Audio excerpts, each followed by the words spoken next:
Well, hello, everybody, and happy Friday to all you wonderful folks in the You Are Worthy Network.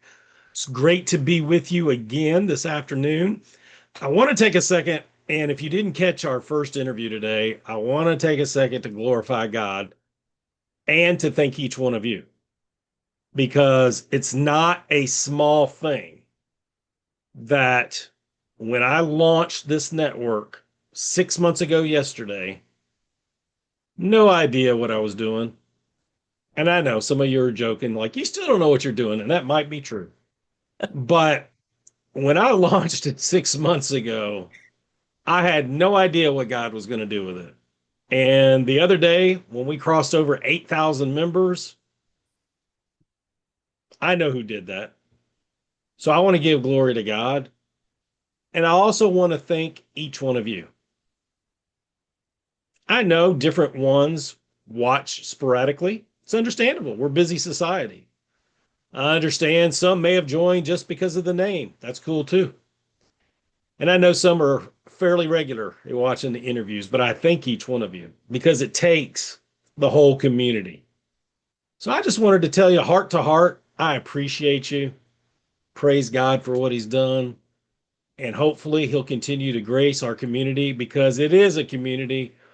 And the other thing I get to remind you of today is your story's not over yet. And I think when you hear our wonderful guest testimony today, you're going to agree. He wasn't done with her story. He wasn't done with my story. And he's not done with yours yet either, no matter where you are. Hang on a little longer. There is hope. There's hope at the end of the tunnel, and it's not the train. How about that for good news today? But I just wanted to encourage each one of you. With that being said, let's jump on in. Raquel Soto is a dynamic, Christ-centered mindset coach, multimedia mind, multimedia artist and transformational leader specializing in helping high achievers unlock their full potential with clarity and confidence. As a creator, the 1% shift model, she equips leaders to achieve rapid breakthroughs, stay in their zone of genius, and create lasting impact. With a powerful blend of neuroscience, faith-based principles, and practical strategies, Raquel empowers audiences to take bold, decisive actions while staying aligned with their values. A trailblazer in personal and professional growth, Raquel is known for her ability to inspire, energize, and deliver tangible results. She has coached countless leaders to pivot their thinking, multiply their influence, and lead with purpose. Her engaging, results focused approach leaves audiences ready to embrace their next level leadership journey with excitement and focus. Let's go. You energized me in just reading that. I love it. Raquel, welcome to the You Are Worthy Network. Thank you for the lovely invitation to be here with you. And I was thinking the same thing. I was like, let's go. I'm I, energized too. it fired me up. And honestly, I'm just now at 4 o'clock Central having my first cup of coffee. So it wasn't the caffeine, it is your bio. It is you that energized me. So thank you. Oh, thank you. I'm I I'm got so grateful to I be got here. Yeah. I got you laughing right out the gate. So tell us what part of the world you're at. I am in the Chicagoland area, currently in Des Plaines, but where I'm at is literally 5 minutes from Chicago.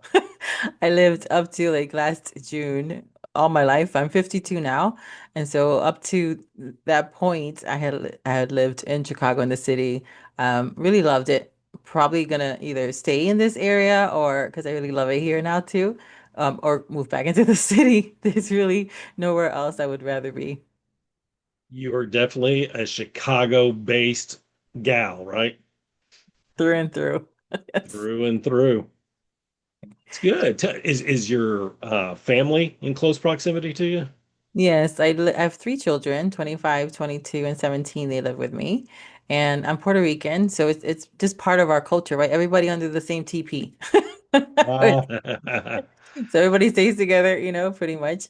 And then, but my parents and my sister, they moved to Florida, so not too far away. They're plane ride a few hours away. And then I have a lot of family members in the Chicagoland area as well. From my father's side, he's one of like 14 kids. So, Wow. and all of us have at least, like 3 kids. So growing up, it was lovely. We had like all the cousins and we lived closer. Everybody was in the city and closer together. So I kind of missed that with my kids because as we grew older, we were all moving away and farther away. So my children didn't get to experience what I did. Having like all my cousins come over, we were kind of a hub. So people would come over almost every weekend to our house. And then I had like, 10, 15 cousins and running up and down the street until the lights, the lights start to dim. That was the signal. Get your butt home. Be back in the front porch before the lights go on that the sun is setting. I love that. And all the folks around our age, I'm a few years older than you, are laughing and totally nodding their heads. And you younger generation, you have no idea what we're talking about. So I'll preface that. And Raquel, reel me back in if I get too far down the rabbit hole. But back in the days before cell phones, I know back in the day, um, even before, well, video games were just starting to be a thing, but you could know where somebody was by the group of bicycles laying down in the driveway or in the front yard. That's how you found somebody. And moms and dads, for the most part, totally cool, especially in the summer, of course, with you going out. You sleep in, you have lunch, maybe. You go out 12, 1 o'clock. You're not coming back till 8:30, 9 o'clock. And when the street lights came on, you knew your butt better be home. That's how life was back in the day. And it's not like, oh, you could just leave. It was like, no, leave. What are you doing here? No. Go outside and play. Like, this is what you've been bugging me about while you were in school. Go. And I don't want to see your face. That's I'll see so you for dinner. true. That is so true. Oh my gosh, going down memory lane. My goodness. So in 2026, what do you do for fun in Chicago? Well, I'm like Belle, right? So it's like put me around books, learning. I'm probably the worst person to ask, like, what do you do for fun? There's so many fun things to do in Chicago. I'm like, they are. And I like I spend so much time in front of a computer that I'm now, or in front of books, that now I'm purposely like going out. So I've slowed down. I love spending time with my children. So one of the things that we do every week, we have like a game night, but it's here in the wintertime. Chicago is really great. They do have a lot of places that are free, low cost, even not so low cost that are fun to do. I'm really grateful to be in a metropolitan area. And then even where I'm at, we're not too far from Rosemont, which has their own like concert center and like, places to go to concerts and other things and plays. But for me, it's like I love networking. So I blend like fun with business too. So I'm purposely going to looking for places to go and talk to people in person because this is great, right? We have the opportunity to get to know each other, to serve other people around the world through technology, but nothing beats being with somebody face to face. So I'm looking forward to that. And I'm actually looking forward to the summer here in Chicago because in Chicago they really go all out and they have so many like festivals and really cool things every single weekend. Then I'm going to take advantage of where I live and act like a tourist and do all the things all over again. One of the things I love to do with my kids a few years ago, we went on a cupcake walk because who doesn't love fat and sugar? And we're walking, so we're gonna walk it off anyway. So we did a cupcake walk. It was like 2 hours in downtown. By the time we got to the last one, we're like, we don't want to see another cookie or muffin or cupcake for the foreseeable future because we were like so grossed out already. All the food was good, but it's like, we had so many stops and we're like tasting everything and the bakeries were super generous with their portions. So of course at first you're eating everything, but then by the time you get to the end of 2 hours of eating fat and sugar, even though you are walking, you're like but I would suggest that if you don't like walking, find a place where you can do like a cupcake walk or something where you can walk, get a cool story. I love I love when people do that because people who normally are the host to that, they love like telling you about like the places and the architecture and they get like very animated. So those are tend to be very fun. Yeah, you're making me a little jealous. A little bit of the cupcakes, although the sugar crash is real. But like when you're talking about books, and you can't see it, but on both sides of my computer, I have two bookshelves, and then I've got one in the back of my office. And there was a point about 7 years ago, my wife said, "Stop, you got to go Kindle." Because then I had stacks on the floor. It's like, oh my God, I was reading probably, Listen, I prob, have pro it underneath furniture. oh yeah. I mean, I got books I don't even know where they're at now. But like I was reading probably two a week with a real busy schedule, and it's gotten even crazier.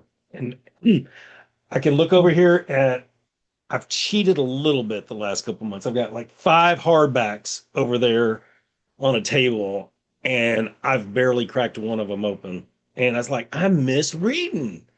I feel Um, stupid when I don't read. I'm like, I think I'm getting stupid. I need to go crack open a book. it's hilarious.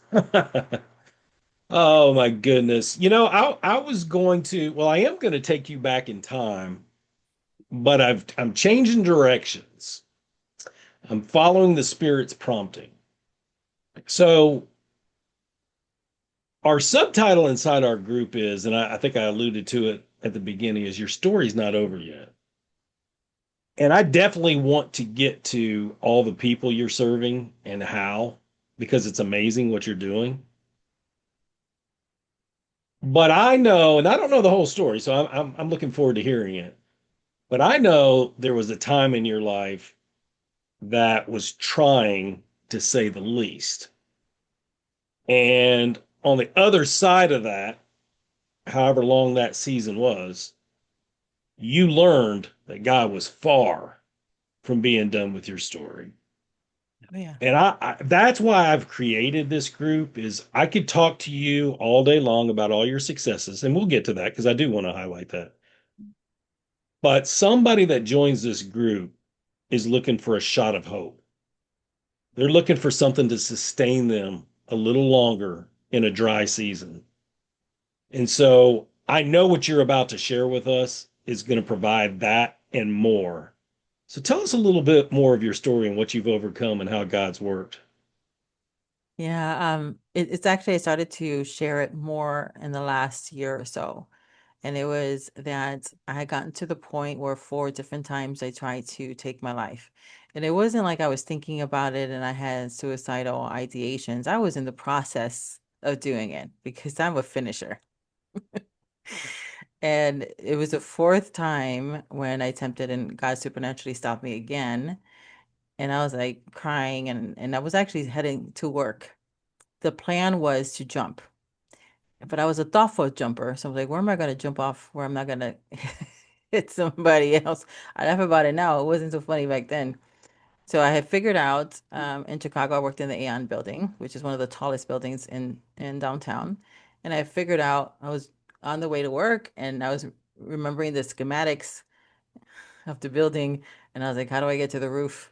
And then I was like, and it's literally as soon as I figured out how to get to the roof, I had almost like I had like an open vision. I can feel my feet over like I was on the train, but I was having this experience where I was feeling my feet, and I haven't spoken about this before, this part before, where I can feel my feet over the ledge, and I was about to jump because I figured out also where to jump so I don't land on anybody. And then God said, "Turn around." And when I turned around, I saw my kids and my sister and my parents, and they were devastated. And he said, if you jump, you'll be fine. You'll be with me. But they would never get over it, Raquel. He's like, they won't survive you jumping. You'll be fine. What are you going to do? And I remember crying on the train and crying in that open vision. and running toward them. And so I didn't. And I said, I don't know what's happening. I don't know why I think it's a good idea for me to do this. But the look on their face that he allowed me to see stopped me. And I said, I promise you, I will never allow myself to come into this deep depression again where I believe this is the right thing to do. But you're going to have to help me here. Show me why and how I got to this place. And it was so subtle. It was like after the fourth attempt. So this has been going on already. That was at that point about 20 years. It was like slowly eating away in my identity of who God really says that I am, believing the lies that were so subtle that sounded like wisdom. You can always do Mm. better. It was never enough. As much as I was a high achiever, making good money, having accolades, having awards, open doors, all these things, still being told that was great, but maybe you should try it a little differently. Maybe you can do it better next time like this. Like nothing I did was ever enough. And that had actually stemmed from my childhood and it just kept on amplifying in other relationships. And the last time when that happened, I joke about it. I'm like, oh, God led me into some light reading, quantum physics, epigenetics, emotional regulation, those things, neuroscience. And then when I was studying quantum physics first, and then he was showing me the biblical applications. I'm like, I don't want to learn anything that's not rooted in the word. Where is this in the word? And then he will open up. He's like, and that's why I said. So he would show me a principle like in quantum physics, and then he would say, and that's why I said. I studied string theory, and then he said, and that's why I said. And I was like, oh, that's why you told us to do that. I mean, we're even told in the word, right, that with all you're getting, yeah, wisdom is the principal thing, but with all you're getting, get understanding. Old Testament. New Testament, we find out why. Because in the first level of before, and all those things can happen in the same day, but the first place where things can get taken away from you is the lack of understanding, right? It's like the seeds are being thrown out, but if people don't understand, it's like being thrown by the wayside. They don't get it. So they can't receive it because they don't have any understanding, which is why he told us Mm. in the Old Testament, get it, but yes, wisdom, but get understanding. And then we see over here why, because he's always working to get us to understand because he wants so many good things for us. But if we don't understand, then we can't ultimately receive the word that he's sending. We can't plant it, we can't root it, we can't meditate on it, we can't nurture it because we don't have any understanding around it so that it can do what it's supposed to do 30, 60, and 100 times more. It'll do what it's supposed to do because it's perfect. But we have to be the container for it, right? We're the garden. And the way it gets in our garden to grow and to have those things that God promised, we have to have that foundation of understanding. So that was the gift that came out of it, was still learning because God has made it so beautifully and wonderfully. And the more I study these things and even see things in nature, I'm like, oh, that's what you said. And the memory was coming back a couple days ago that my mom would say stories about me. She's like, you're always a curious child. I would, she would be cooking and I would ask her a question and then she would give me an answer and I would say, why? And I kept on asking her why until I felt like I got to the bottom of it as a 5-year-old and go, oh, and then ask her something else. I was like, I didn't annoy you. She's like, oh no, I loved it. You would just come by me. I want to ask you a question, Mama. And then I would ask her a question. I keep asking her, well, why? But why? But why? And then it's like, oh, when I got the understanding, I'll go, oh. And it's funny because I still do that. I do that with God now. I'm like, oh, that's why you said what you said. Well, wow. I mean, first of all, praise God for his intervention. Um, it's remarkable, quite frankly. After that fourth attempt, did it change your purpose? I mean, did it change who you wanted to work with specifically? No, because I was working at corporate still, and I was already like doing a little bit of coaching on the side, and I started an entrepreneurship with Mary Kay just because I wanted to get out of the house.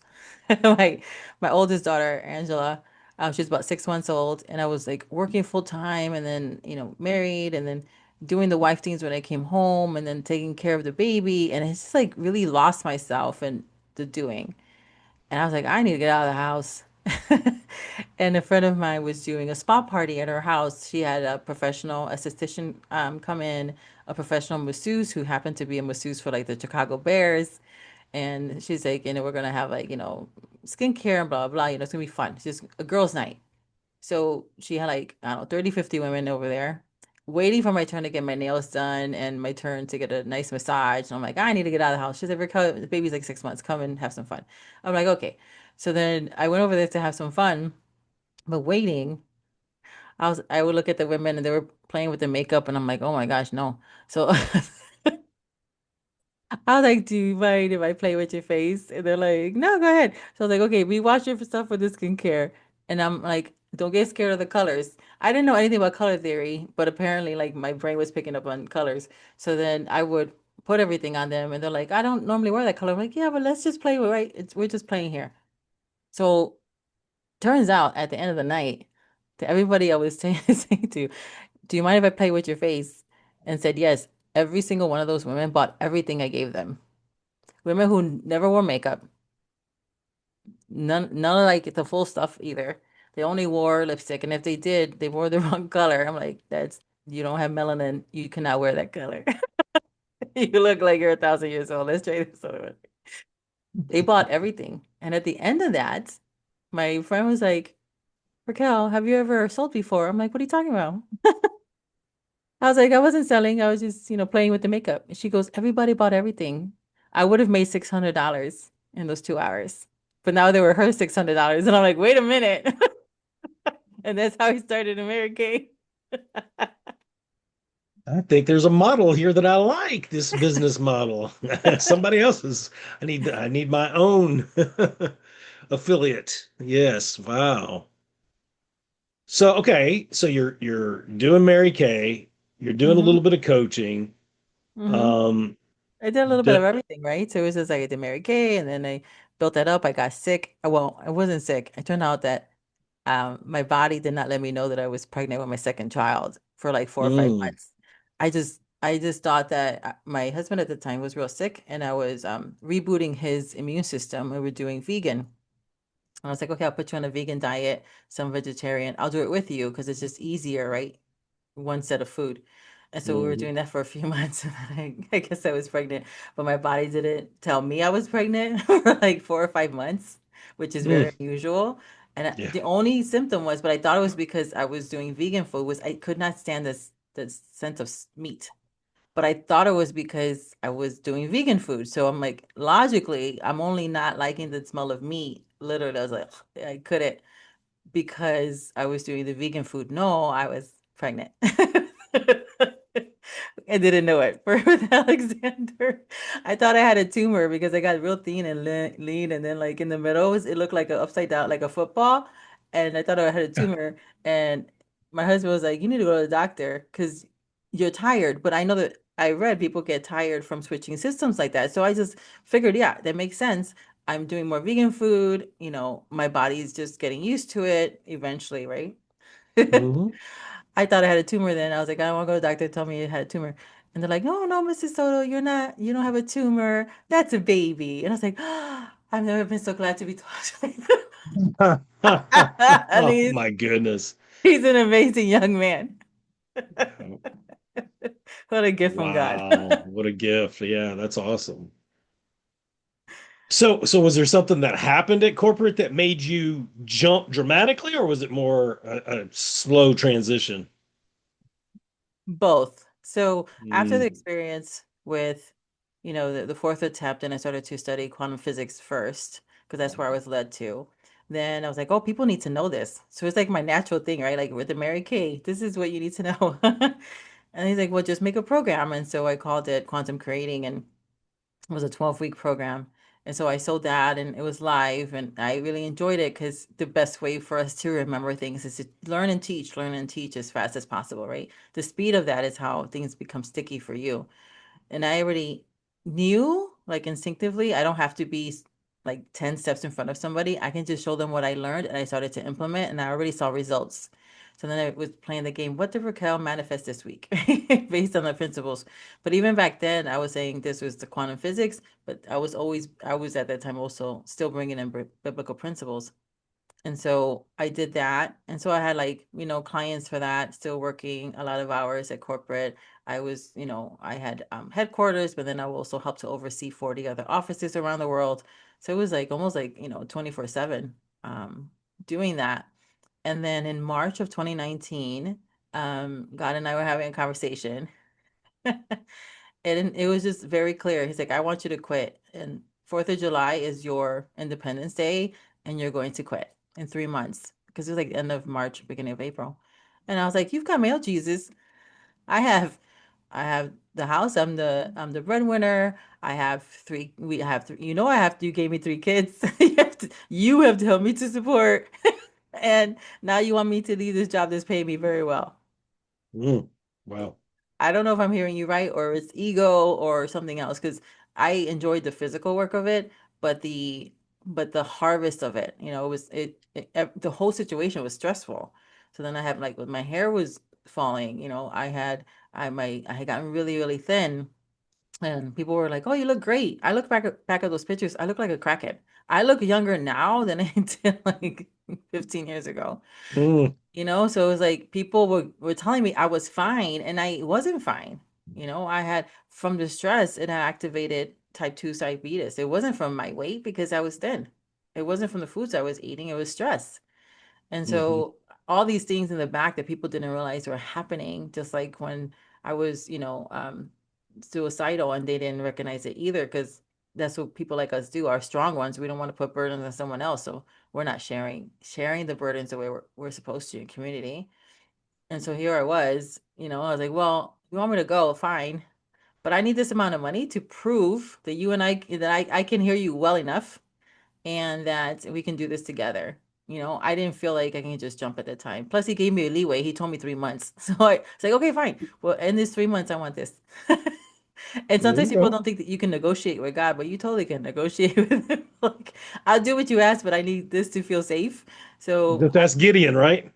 yes. So like, this is what I would like. And I tell people this. I'm like, it's like God said, okay, fine, hold my beer. So the first 6 weeks, nothing really changed in my business. And in the last 6 weeks, I had like tens of thousands of dollars come in, it was more than what I asked for. So at the end of that 90 days, it was like, I was like, and now what? And I was like, well, I guess you did your part. But I Wow. didn't do it immediately. Like I did give my resignation, but then I gave them 2 months because I felt like this false sense of guilt that my hands were in too many cookie jars. I should have just left right away and I didn't. Then I was there for 2 months and then God's like, yeah, you were supposed to leave Raquel. End it. So then I was contracting with them and then I was still there in October. I would come in a couple times a week to help them with projects. And then God's like, I told you to leave. You're working for me and me alone. That's it. And I was like, oh, all right. So I was like, yeah, it's been great. Thank you so much for your love, but I have to focus on my business now. And then it was funny because literally like right after that, my business blew up like a month later. No figure, right? Yeah, and then the fungolitis happened in 2020. And what I thought God was giving me, I thought God was giving me was entrepreneurship to go and serve people. And I know that the beauty of entrepreneurship is that we get to create our own economy. We get to, help other people with their purpose and what they're called to do and give them money for that, which is amazing. So I have such respect for entrepreneurs.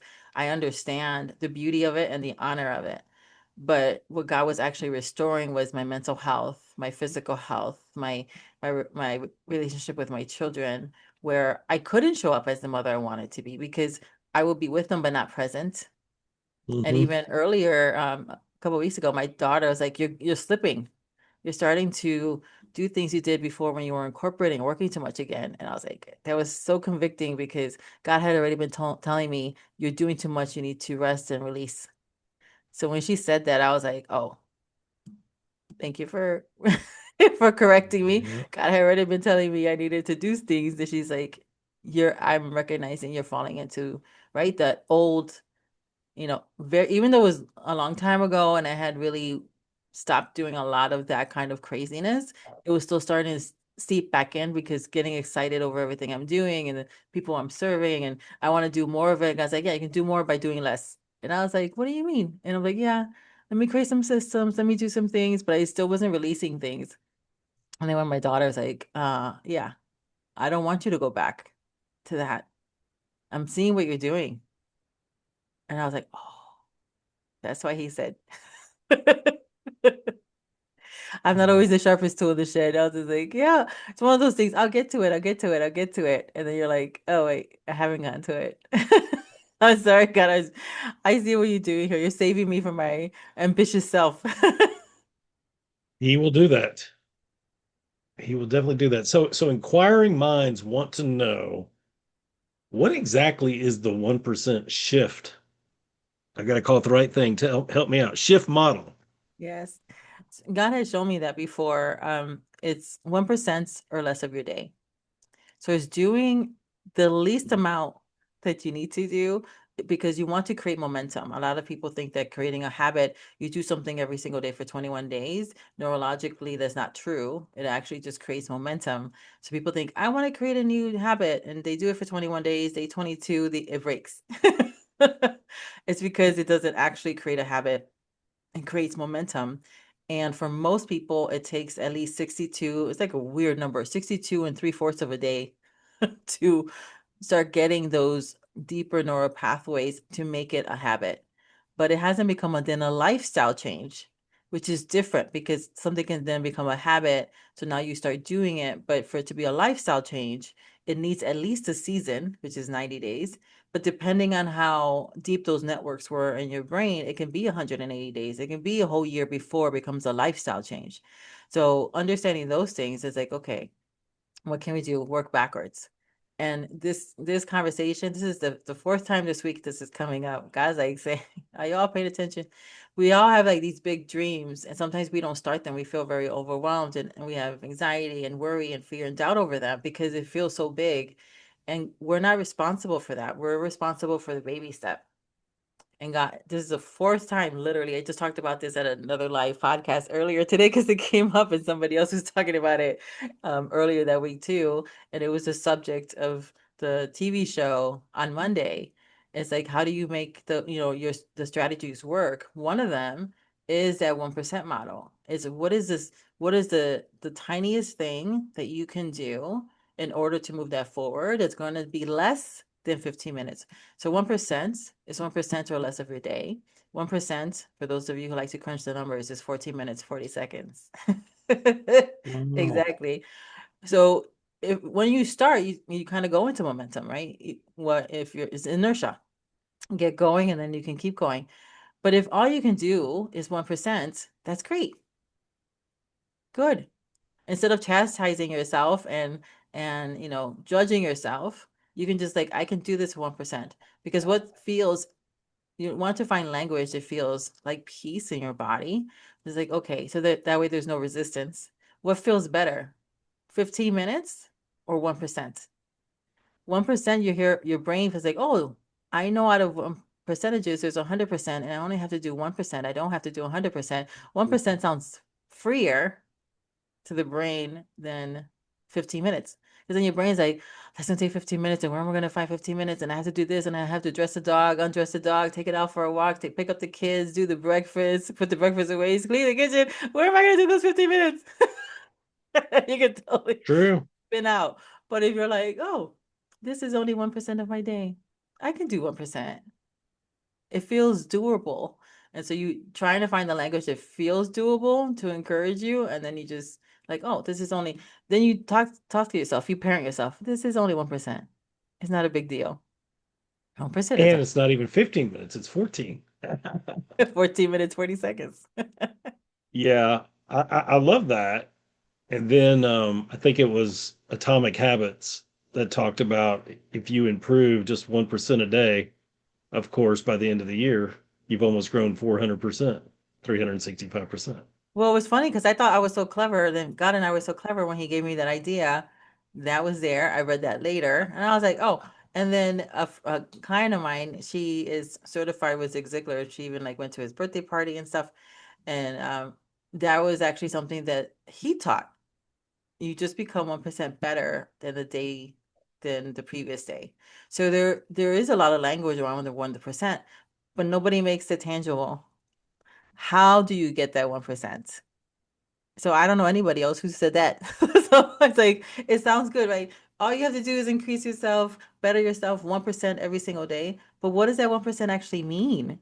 How do you get there? How do you measure it? I mean, like when Yeah. especially people who are, high capacity, we like measurements, we like analytics. Even if I am a hyper creative, I still want to be able to quantify something. How do I quantify the 1% that I'm actually better? Oh, I can actually do something that's tied to the 1%, and now I have proof. And your brain wants proof. And that's the problem with the language of like just be better 1%. That's so vague. It's like people saying, my word of the year is clarity. You just got some. Done. We're done with clarity for the year. Or I want to be more consistent. Well, okay, you didn't move out of your couch at all yesterday. Today we walked 5 steps. Done. It's like you need to be like vague, but also specific. Your brain, like the consistency is like, oh, that's the destination, but that's not the path. It needs to have some direction. And so with the 1%, now you have a path. It means less than 15 minutes. Yeah, it's got to be tangible, or else there's nothing to be accountable to. hmm And then I we need I need both.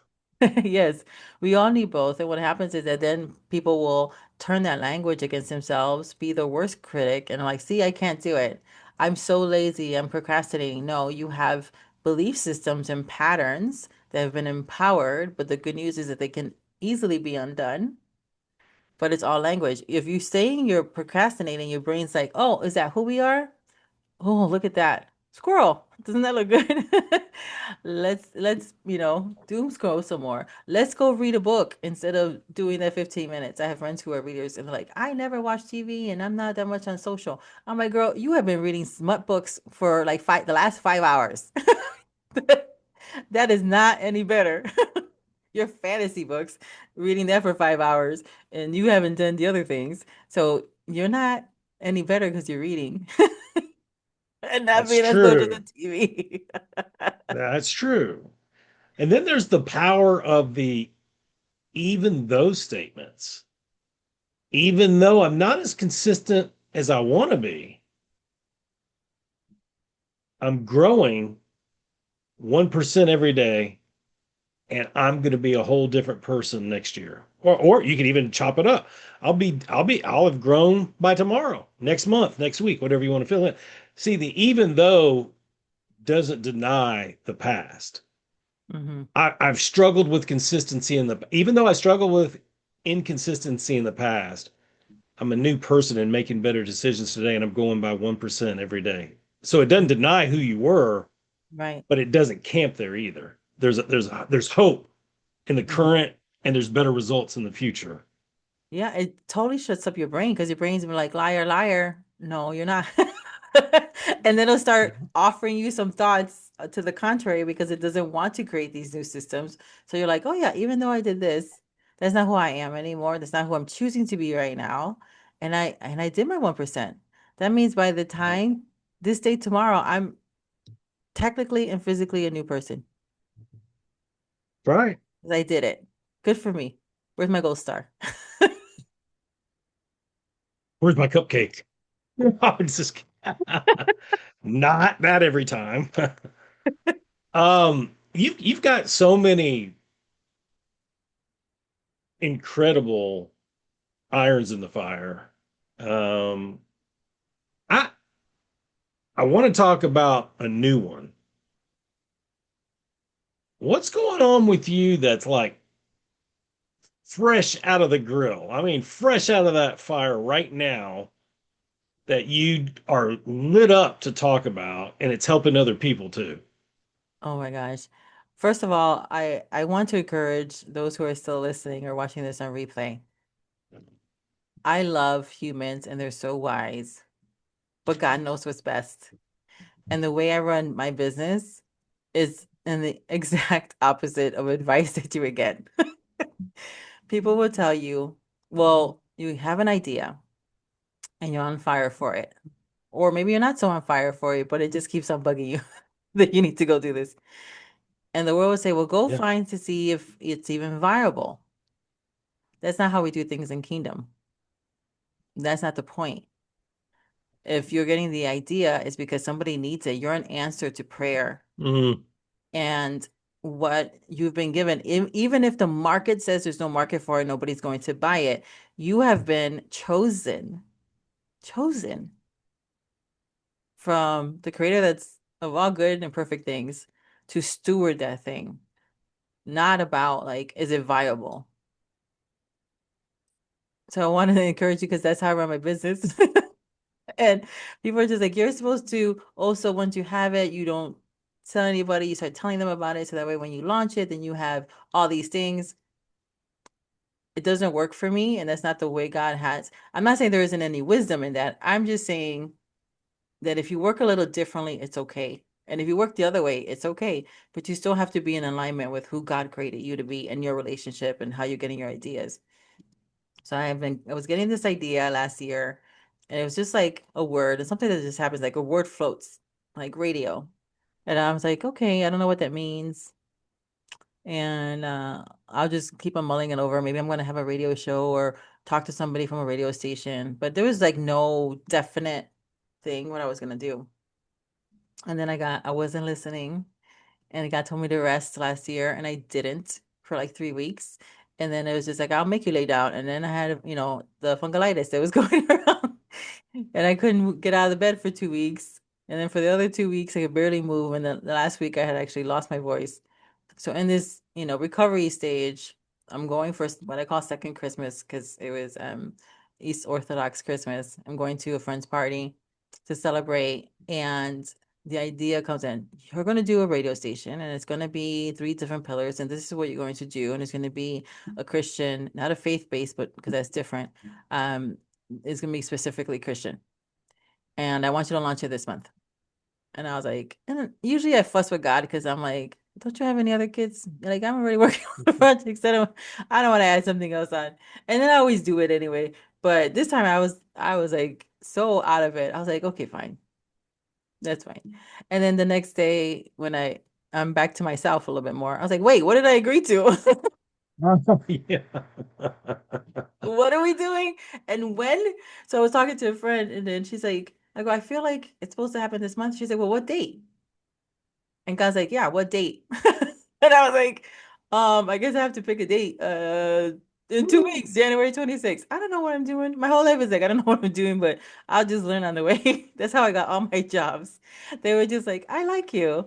I'll just train you. That's that's been my whole career path. You don't know what you're doing, but I like you. You seem teachable. Let's go. So and so that's what it was. Wow. And so I ended up launching January 26th, Breakthrough Radio, Wow. and it's three pillars, Christian music, and all the music is very specific that I choose.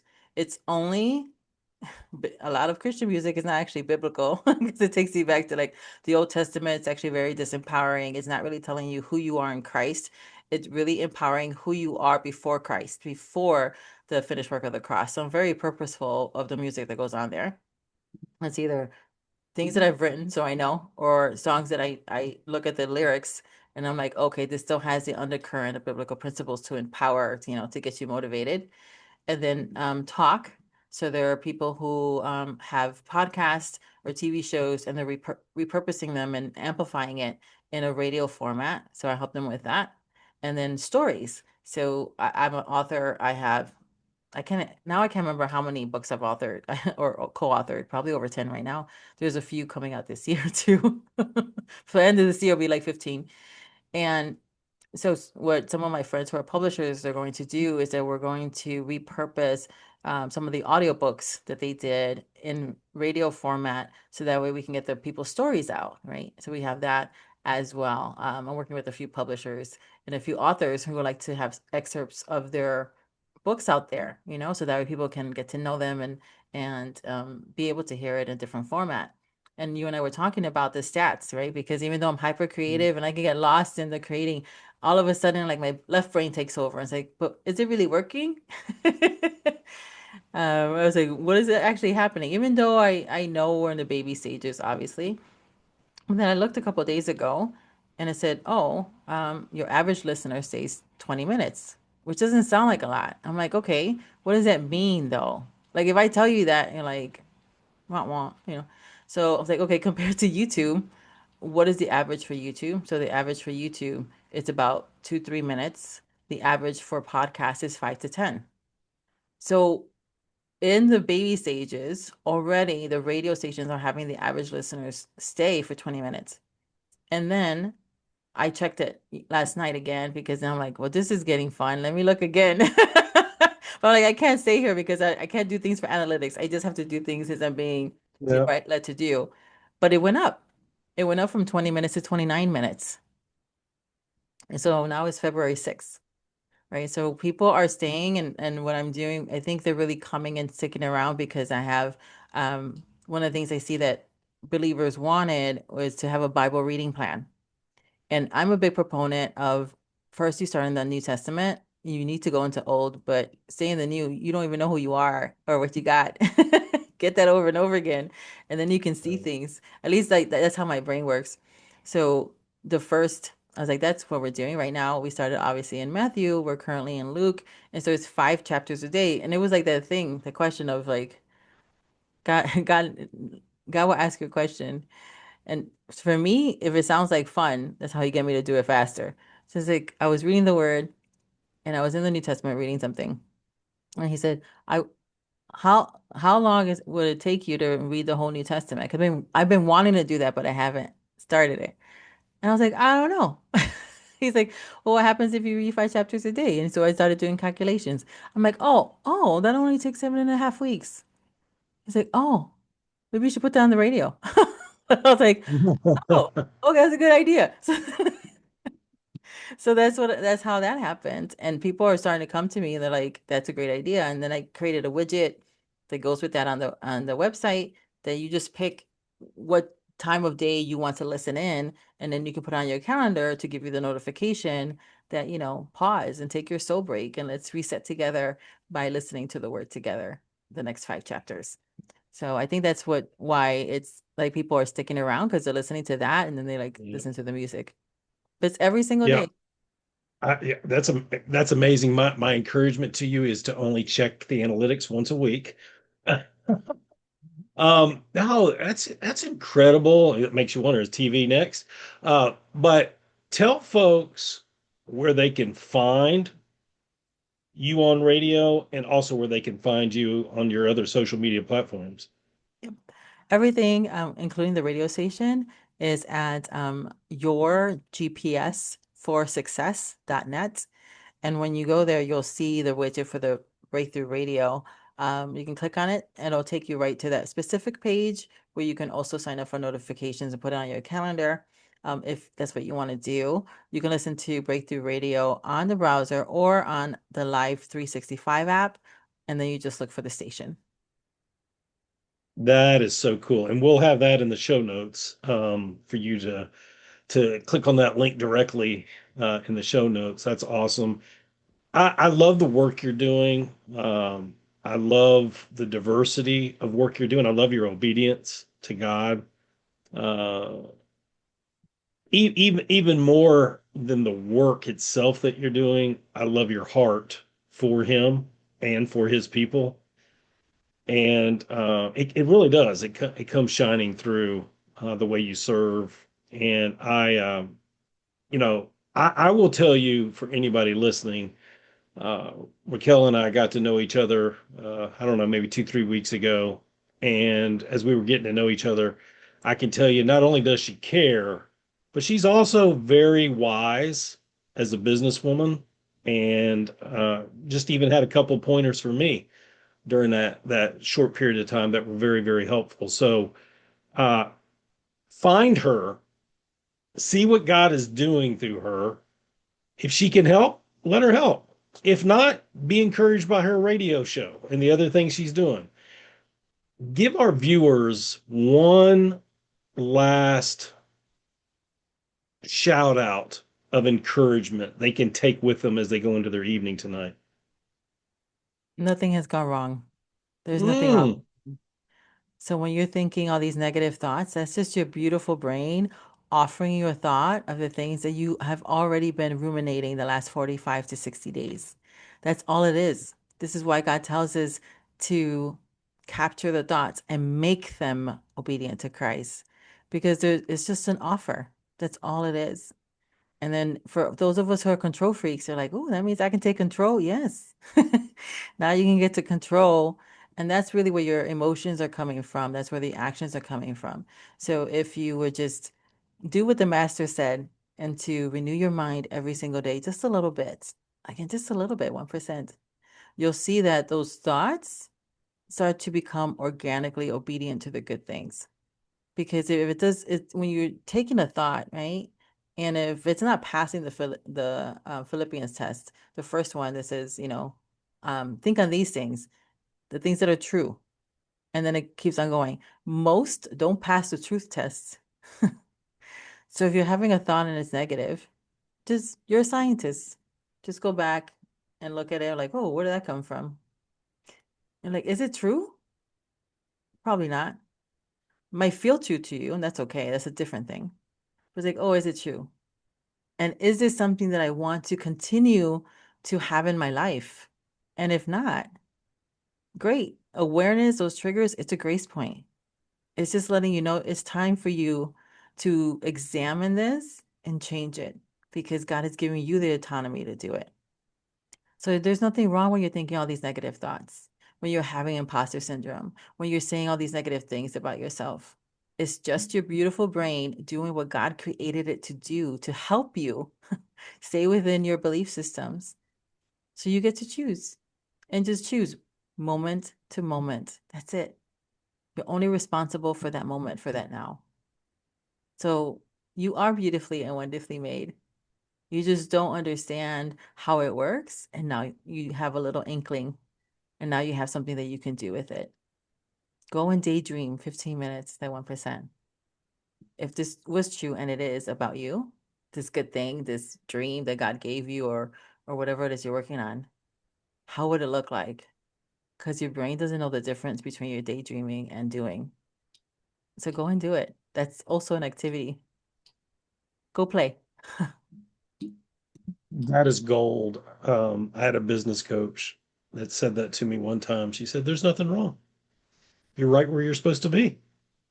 And it took me a while to wrestle with that because of my old way of thinking.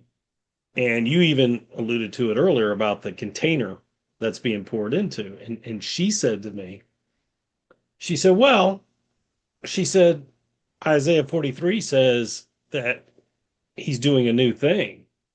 But he also said, do you perceive it? She challenged my perception of the new thing he was doing. And she said, well, if you have a cracked vessel, then is everything he's pouring into you being absorbed? I said, wow. And she said, maybe it's time you give him a new vessel so that you can receive everything he has for you. So I hear a parallel message in that. And there's momentum, there's traction in what you're saying. And that bridge, we tend to think it's way on over there, way on yonder. That bridge is right here. We just got to take a baby step and start crossing it a little bit, 1% each day. Mhm. So I love that you shared that. I love everything you spoke about. You really are a treasure in the kingdom. So I thank you for your heart. And it's been my honor to sit with you and to interview you. And I just really, really appreciate the work you're doing and the heart that you have. Thank you so much, Raquel, for being our guest today. Thank you for the invitation. As always, I enjoy your presence. So it was fun. Awesome, awesome, guys. What can I say? You're still looking at somebody that was in her mindset, the depths of despair. So much so that she attempted to take her life not two times, not three times, but four times. Tell me, tell me, God was far from being done with her story. And he's far from being done with yours. Please hold on to that. Please listen to the nuggets of wisdom that have been shared here today, not by me, but by Raquel. You matter. You are highly favored, especially if you're a child of God. And you are worth love, respect, and success because of Jesus' sacrifice for you. I appreciate each and every one of you. Hope you have a great night and a great weekend. Till next time, God bless.